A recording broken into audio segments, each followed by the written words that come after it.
So, ayan po mga kamamas, mag-ingat po kayo sa pagpapatakbo ng inyong mga sasakyan dito po sa may San Pedro, Cabusao, Camarines Sur po mga kababayan. At one way lang po muna ang dadaanan ng mga sasakyan. At ito po, ano po kasi yung ano dito, kalsada, ayan, bumaba po yung lupa. So, ayan, titingnan po natin dito yung ano dito po sa kabila. Ano po pala ito, ayan, ginagawa po pala ito, bagong gawa, ayan, bago pa po, linagyan po siya ng ano, ng pangpatibay, ayan, simento para hindi po bumuho yung lupa. So, yan mga kababayan, ito pong ano, yung kalsada po, yung simento, parang siyang bumagsak. Ayan. Titingnan po natin dito sa kabila. At ayan, ang pwede lang pong daanan ay one way lang po muna mga kababayan. So hindi naman po siguro ito tatagal at maaayos din po ito. So siguro pag marami po ang dumaan na mga sasakyan, siyempre magkakaroon po ng traffic.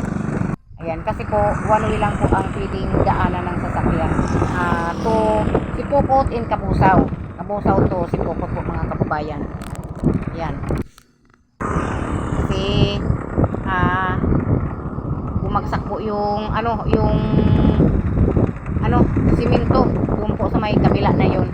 Ayan, ito po nabubutas po yan So siguro po ito kaya nagkaganito, gawa po ng sa sobrang lakas ng ulan, alos walang tigil ang tauulan, kaya siguro lumambot po yung lupa.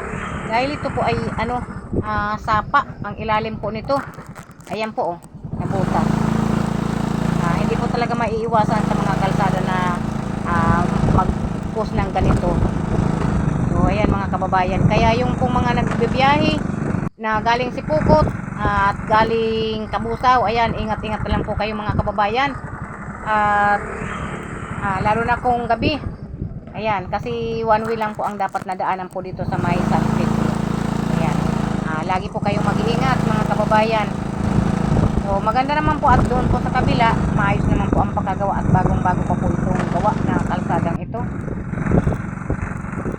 Siyempre ngayon tag-ulan, marami ang mga kalsada na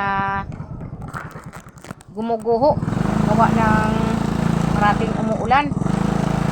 So ayan, marami pong salamat mga kababayan. Ayan, sa mga kababayan ko po na dito sa San Pedro at sa Cabusao. Ayan, ingat-ingat lang po kayo sa pagbibiyahe papuntang Sipokot at papuntang Cabusao mga kababayan. So ayan, marami pong salamat at ingat-ingat lang po kayo mga mahal kong kababayan sa pagbibiyahe.